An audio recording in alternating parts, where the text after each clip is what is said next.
Hey, this is Daniel King doing the December 29th, 2022 demo video of my game, which has been renamed to Climate Somnia. Alright, so we will go through the tutorial. Game opens with the tutorial like this. The gameplay is simple. You just select two plants and breed them together. You can scroll through the rows. So I'll take this one, and I'll take this one. And that's the tutorial. Alright, so first sequence, the framing of the game is that you're a small child having dreams. Father tells you to go back to bed. And so now she goes into a dream about selling smoothies to her stuffed animal friend.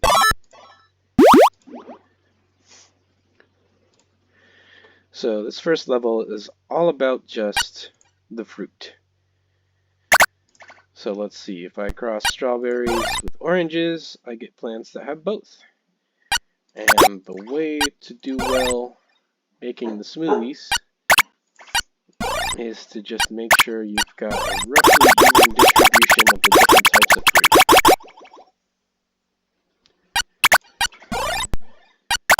So I'm going to zoom through this level 1.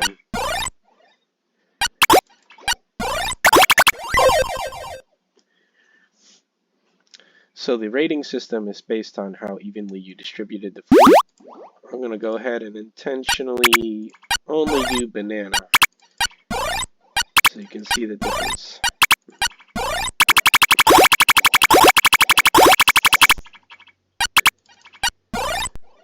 Now you can see that every generation there's a freebie plant.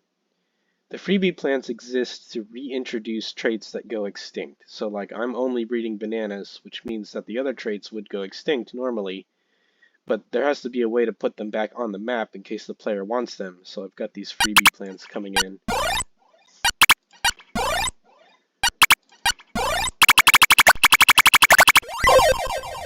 Okay, see, this time I only got 1 out of 3 stars because I didn't have any strawberry in the mixture at all.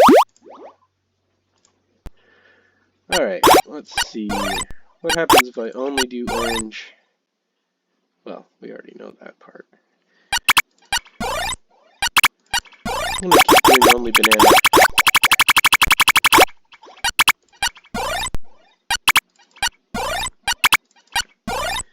So each level has 3 orders, which increase in size.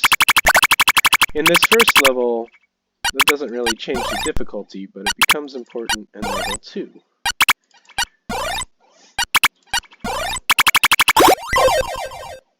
Okay, again, 1 out of 3 stars. My overall score is a rough average of the 3 orders, so I got 2 out of 3 stars for level 1. Now we go to the next one where she's telling her dad she had a dream about making smoothies, made a lot of money, everything's cool, but he's absorbed in his phone. And she says, "What's wrong?" And now he's saying, "Climate change is causing droughts and fires everywhere. It's only a matter of time before the whole world burns." So now we're getting into the content of the game. And she's like, "Fire?" And then he sends her back to bed. And now she's thinking, okay, we'll just have to grow better plants to make juice faster. So here we have a very detailed and scientific explanation of anthropogenic climate change. You know, /S for sarcasm. This game is not meant to teach people that climate change is real, because most people already know, and the people who deny it don't really want to be convinced anyway. This game is about teaching people that we can do something about it. Now, level 1 is only introducing one more trait to the plants, that they have different productivity traits.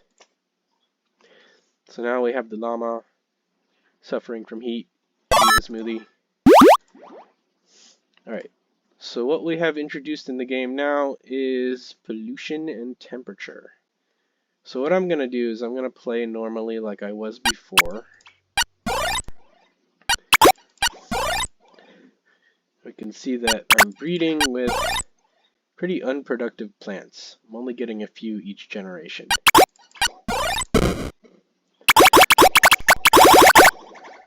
And what happens is each turn, the sky fills up with some more pollution.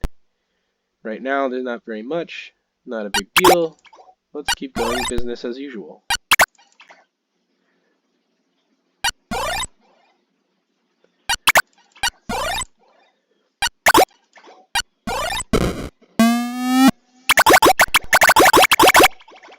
Temperature has started to increase slightly.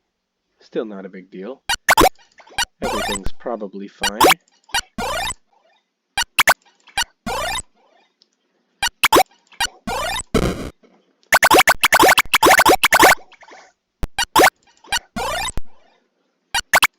So far, I have ignored the other productivity traits, just focusing on the fruit.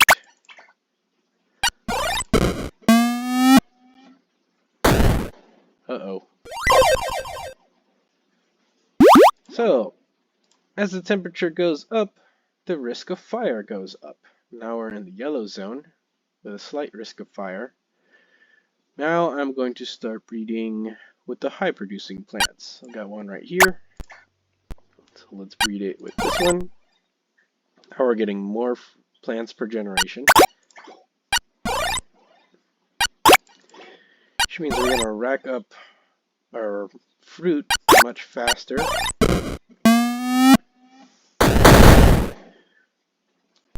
Now we've got more and more fire risk every turn.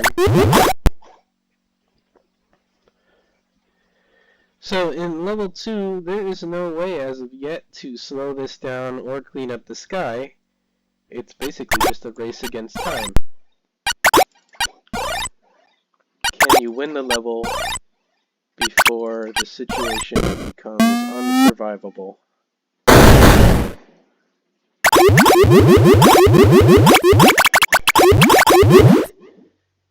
Not looking good.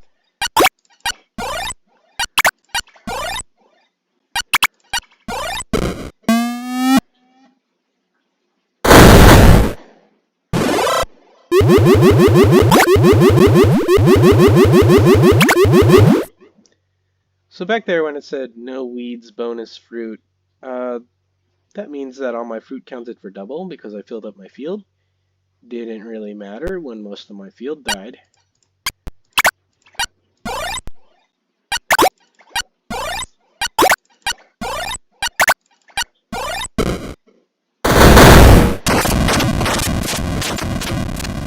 And that's what a game over looks like.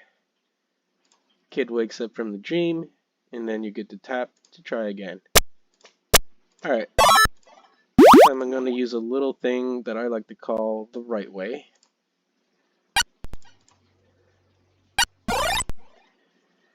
Let's go ahead. So in this game, when you breed productivity traits, some of them are more dominant, but that means that the new generation can carry the higher trait as a recessive gene.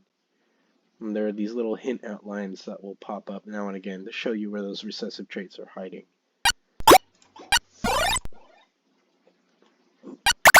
Let's try this. Okay, getting somewhere.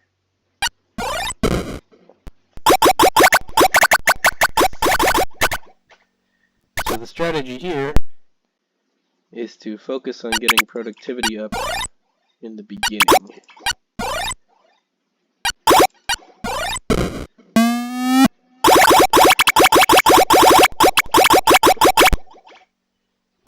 But we still have to pay attention to the distribution of fruit.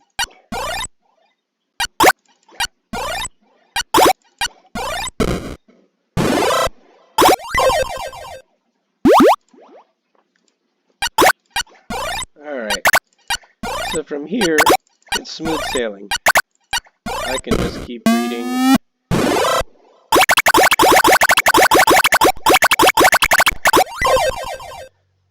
So what happened there is I filled up my whole field, I left nothing empty, that doubled my fruit, and I won that round really fast. I'm going to do the same thing again. All I really have to do is make sure that I'm breeding all 3 types of fruit every time.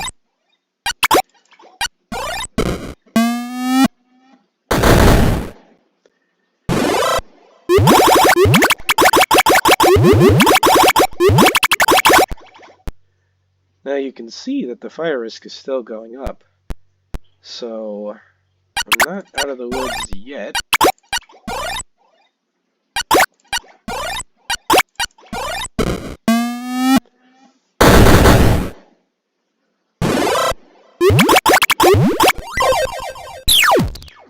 Alright, that's how you win level 2.